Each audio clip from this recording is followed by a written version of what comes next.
तुम्हाला बाई म्हणजे तिकून असे लय लांबून आली म्हणून बाई आईतून आली की तुटूनच फिरली आमच्या 11:30 वाजले 12 वाजले आम्ही आशा करायलो बाई काही बसलेच ना. त्याच्यामुळे विचारलेलं बरं असते काय पोट भरल्यावर लोकांना गुलाबजामुन सुद्धा गोड लागत नाही. गुलाबजामुनचा स्वाद सुद्धा कसा लागतो चांगला लागत नाही. म्हणून वेळ विचारलेली किंवा तुमचा जे काही नियम विचारलेले बरे विठ्ठला.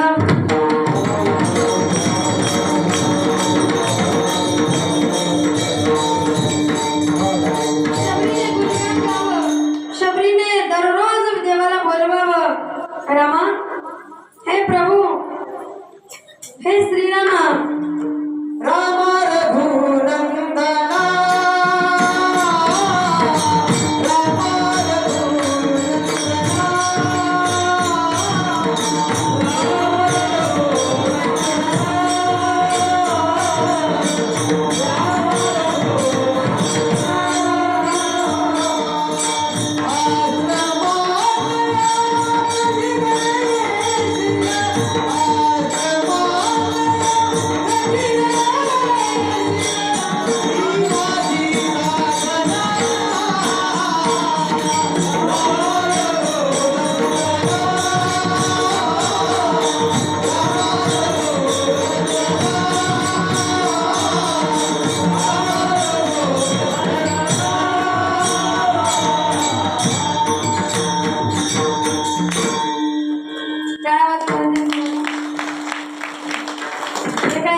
तुमच्यावर फवारणी म्हणून तुम्ही तुमच्यावर असर झाला की नाही बघावं लागतं मला.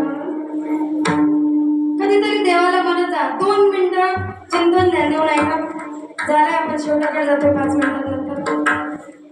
हृदयाच्या तळापासून कधीतरी त्या देवाला म्हणलं पाहिजे हे प्रभू हे रामा हे रघुनंदना हे जगत निर्माता हे जगत जीवन जगवणाऱ्या हे ईश्वरा तुझ्या कारणामुळे आमचं जीवन आहे तुझ्यामुळे आम्ही आहोत तुझ्यामुळे हे जीवन आहे.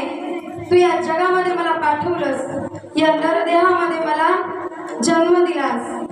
या हाडामासाच्या पुतळ्यामध्ये तू विराजमान आहेस. या हाडामासाच्या पुतळ्यामध्ये तुझं स्थान आहे. या हृदयामध्ये तू राहतोस. तेव्हा कधीतरी त्याला असं म्हटलं पाहिजे किंवा कधीतरी या हृदयाचा भाव जागा झाला पाहिजे. या जयंतीचा आजच्या नवमीचा अर्थ साजरा होईल किंवा चीज होईल. देवा ऐक ना हे जीवन जगलं लहानपण नकळत गेलं त्याच्यात सगळे ताळ कळलं नाही मेळ कळलं नाही. बालपण खेळी रंगले तारुण्य नाचले वृद्धपणी देवा आता दिसे पहिले तू. मी बालपण माझं कसं गेलं मला कळलं नाही. 5 वर्षापर्यंत बाळवत्यात रांगून माझा खेळ गेला आयुष्याचा. जेव्हा मला कळायला लागलं हे मी तुमच्यासाठी म्हणते लक्षपूर्वक ऐका. जेव्हा मला कळायला लागलं मी शाळेत गेले किंवा मी माझं जीवन जगायला लागले हळूच पुढचा काळ आयुष्यामध्ये आला.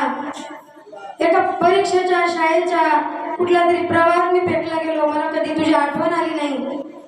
दररोजच्या जीवनामध्ये मी ज्या दिवशी माईच्या गर्भात होतो त्या दिवशी रोज तुला प्रार्थना करायचो देवा प्रभू ईश्वरा हे दयाघना नको रे का घाणेरड्या शरीरात ठेवू. देवा नको रे आता या मलमूत्राच्या बांध्या तुम्हाला बांधू. उपकार कर ना देवा ऐक ना माझे. या सगळ्यातून मला बाहेर पाठवणं तुला हात जोडितो. या गर्भवासातून माझी सुटका कर. मला या गर्भवासामध्ये नको. एक रेणका